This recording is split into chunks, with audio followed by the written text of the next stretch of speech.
L'éditorial. Titre: Haïti et la France, une histoire tragique. Livre de Jocelyn Coulon. Ma France, portrait et autres considérations par Jocelyn Coulon.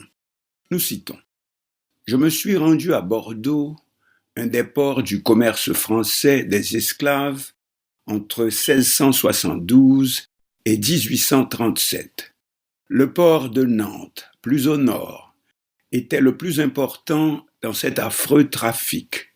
Mais j'ai choisi la capitale de la Nouvelle-Aquitaine pour ses lieux de mémoire sur l'esclavage. Ils sont nombreux, des statues, plusieurs salles dans le Grand Musée d'Aquitaine, des plaques commémoratives, des maisons de commerce composent un parcours mémoriel impressionnant et rappellent le rôle joué par cette ville dans la traite des esclaves. J'ai commencé ma courte visite à Bordeaux par une première étape, le parc des Berges de la Bastide, sur la rive droite de la Garonne, en face du centre-ville, l'endroit même où se trouve le buste de Toussaint Louverture, héros de la guerre d'indépendance d'Haïti, à la fin du XVIIIe et au début du XIXe siècle. La sculpture en bronze, installée sur un bloc de pierre, est l'œuvre de l'artiste haïtien Ludovic Bouze et a été inaugurée en 2005. Le général haïtien y figure dans toute sa détermination. Il en a eu bien besoin durant sa brillante et tumultueuse carrière. Il a été tour à tour esclave, propriétaire d'esclaves, collaborateur du régime français, éveilleur des consciences, révolutionnaire, gouverneur et libérateur. L'historien Sudhir Hazanarasinghe lui a consacré une biographie très fouillée où le héros de l'indépendance d'Haïti dépasse le cadre de son pays pour occuper une place dans le panthéon des personnes illustres ayant marqué l'histoire du monde. Trop longtemps, en effet, Toussaint Louverture est resté en marge de l'histoire, seulement connu dans son pays, dans les Caraïbes et dans quelques pays en développement. Mais la révolution haïtienne a fait, depuis quelques années, l'objet d'une relecture et on s'est penché sur ses effets aux États-Unis et dans le monde atlantique. Après tout, sous le leadership de Louverture, un peuple d'esclaves a vaincu une des plus grandes puissances mondiales de l'époque, la France, et établi la première république noire. Ce fut un véritable coup de tonnerre qui a ébranlé les nations colonisatrices et blanches. Toussaint Louverture a payé cher ce défi.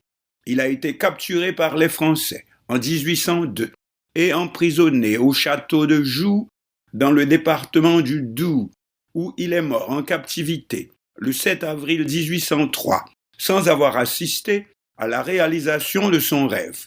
Le 1er janvier 1804, Haïti proclamait officiellement son indépendance. Le général n'a jamais vécu à Bordeaux, mais un de ses fils, Isaac, oui.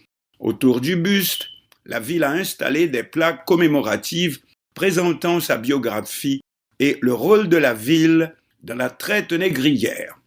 Si les sculptures de Toussaint Louverture se multiplient dans le monde, il y en a une à Montréal et à Québec. Bordeaux a inauguré une autre statue sur la rive gauche de la Garonne qu'il ne faut pas oublier.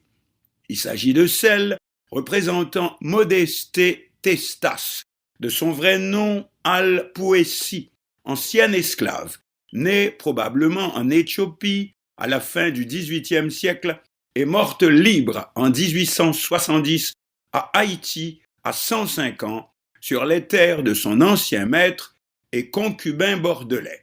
Nous connaissons son histoire parce qu'elle fut transmise à l'oral et à l'écrit par sa famille. L'un de ses petits-fils, François-Denis Légitime, a été pendant quelques mois président d'Haïti à la fin du XIXe siècle.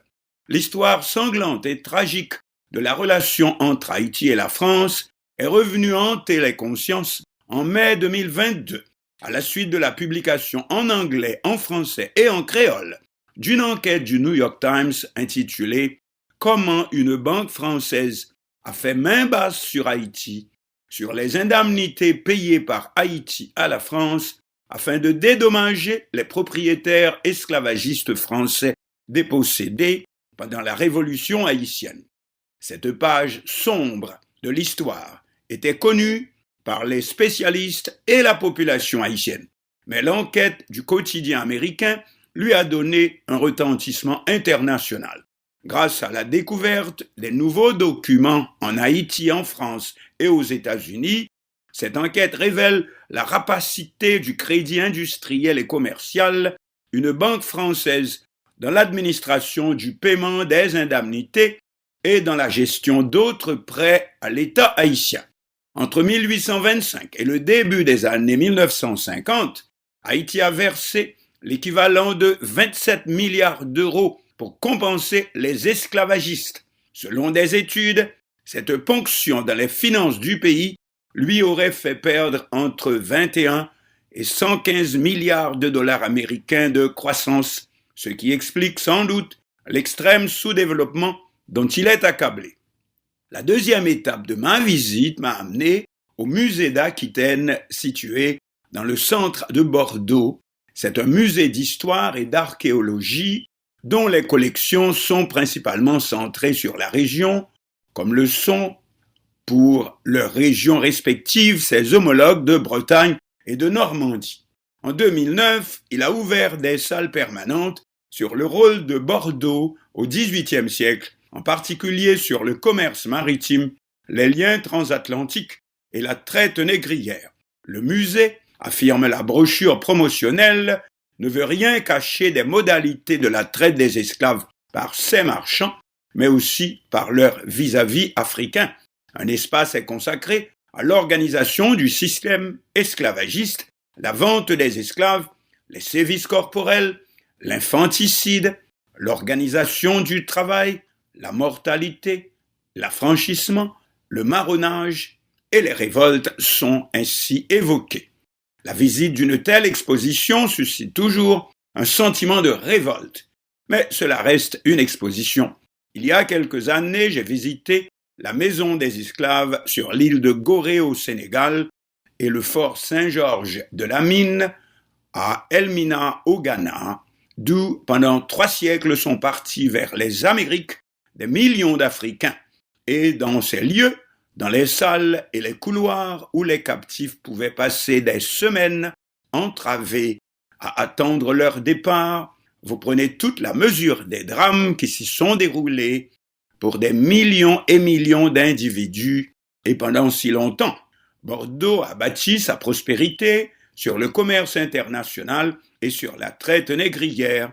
Quelques 500 expéditions sont parties de ce port pendant 2 siècles et sont à l'origine de la déportation d'environ 150 000 personnes. Les marchands se sont construits de luxueuses maisons. La ville s'est bien embellie. Aujourd'hui, les autorités ont commencé à identifier ces marchands et leurs demeures en y apposant des plaques commémoratives.